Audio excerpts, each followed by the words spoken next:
juga sulit. Menahan lapar haus itu biasa dan gampang, tetapi menahan mulut kadang-kadang lupa. Puasa gunjing juga, betul Pak? Betul. Puasa ngerumpi juga.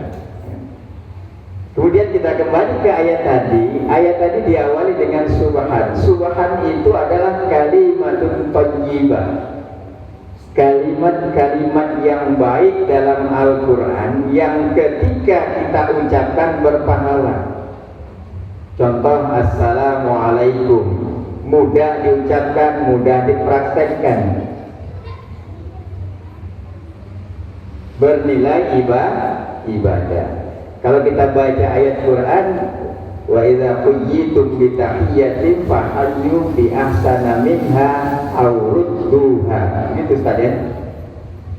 Apabila diucapkan salam kepadamu fahayyu, maka jawablah salam itu bi ahsana minha aw rudduha. Jawablah dengan yang lebih sempurna atau minimal sama. Kalau kita orang Melayu biasanya lam.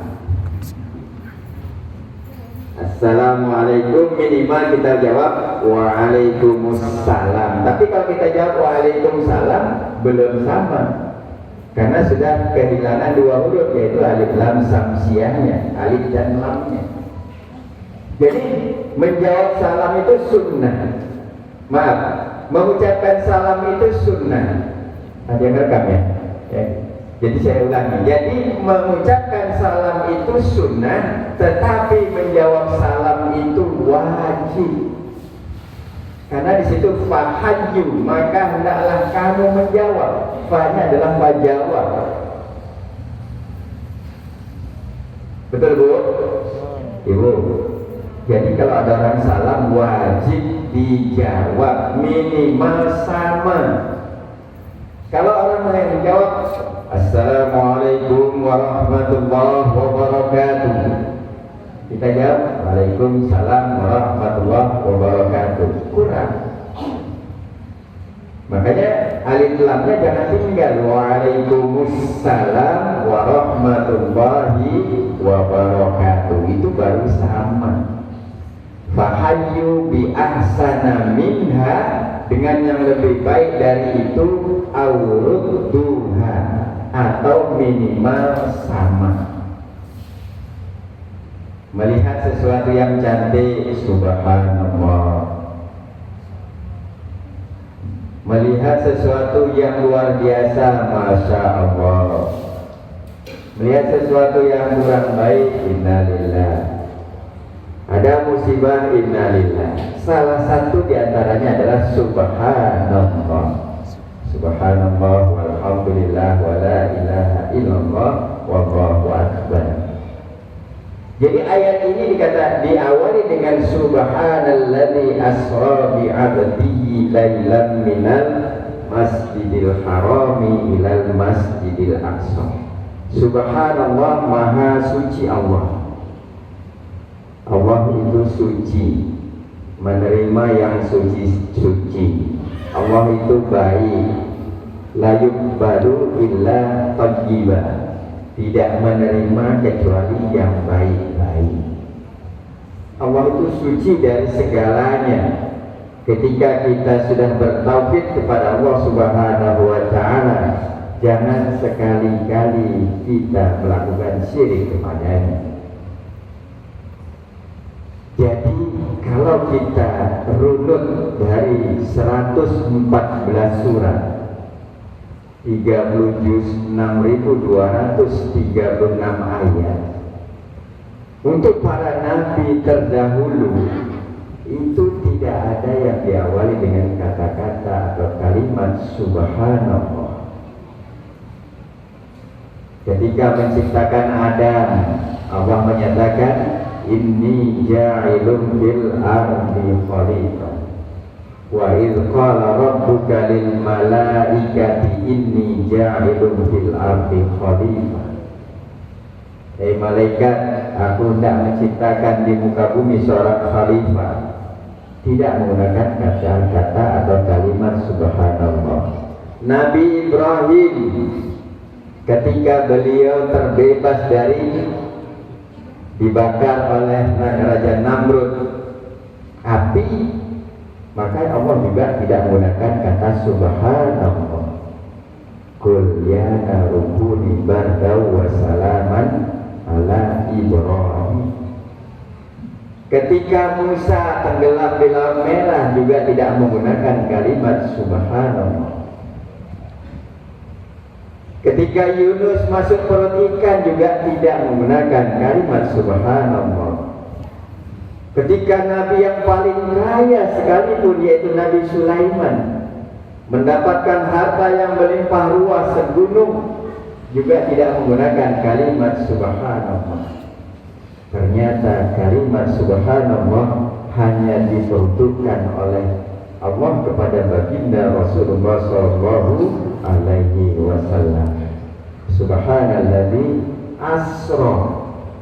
Asra itu adik-adik yang belajar nahwu maklum atau majhul? Asra itu berasal dari kata apa? Ibu Nurin fi'il madinya apa? Saro yasiru, kemudian dijadikan bina lil majhul asra. Jadi kalau bina lil majhul berarti kalimatnya adalah kalimat transitif atau intransitif.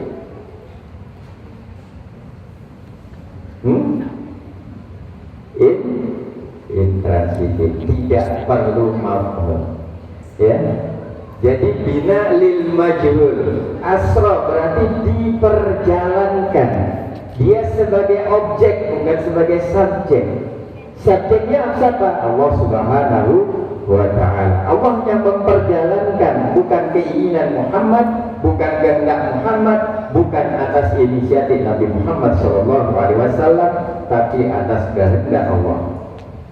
Saya contohkan Pak, ya, kalau zaman dulu kalau berjalan sejauh itu kan nggak masuk akal. Dalam sepertiga malam dari Mekkatul Mukarramah sampai ke Palestina, Masjidil Aqsa, kemudian naik ke Sidratul Muntaha sampai ke Mustawa, sepertiga malam. Dan mohon maaf tidak untuk maksud membanggakan diri, saya pernah rapat dalam satu hari 4 provinsi, Pak. Ya, pagi jam 7 sampai jam 9 saya di Batam rapatnya. Jam 9 saya berangkat ke Jambi, rapat di Jambi selesai. Kemudian sore saya berangkat ke Jakarta, rapat juga di Jakarta. Malam saya sudah rapat di Malang. Hari ini dengan pesawat biasa, tidak pesawat pribadi charter. Waktu saya pindah dari Padang, Jambi, Padang, dari Padang sampai tinggal pesawat. Karena waktu itu saya pakai jas, pakai dasi, pintu pesawat dah tutup oleh satpamnya, oleh yang jaga, masih dibukakan. Hampir ketinggalan pesawat. Itu saya contohkan. Jadi kalau diperjalankan bisa saja. Kalau zaman dulu nggak mungkin, ya, kecuali mempermabuk, naik mabuk bisa terbang sendiri kan. Ada satu contoh umpamanya, kita berjalan, dalam tubuh kita itu ada semut, atau dalam baju kita ada semut. Ketika semut ini berbicara, Mut, tadi aku satu hari 4 provinsi, yakin nggak? Mana mungkin kata semut yang lain kan gitu. Itu yang terjadi 15 abad yang silam ketika Nabi Muhammad menceritakan kepada semua abu yang ada di Makkah Al-Mukarramah. Ada Abu Jahal, Abu Lahab, Abu Sufyan, dan Abu yang lainnya. Semuanya tidak ada yang percaya. Yang percaya itu adalah disebut dengan as-sabiqunal awwalun. Bapak Ibu yang saya hormati, kalau kita bicara di ilmu balaghah, asra bi abadi itu disebut dengan lafaz ijazah.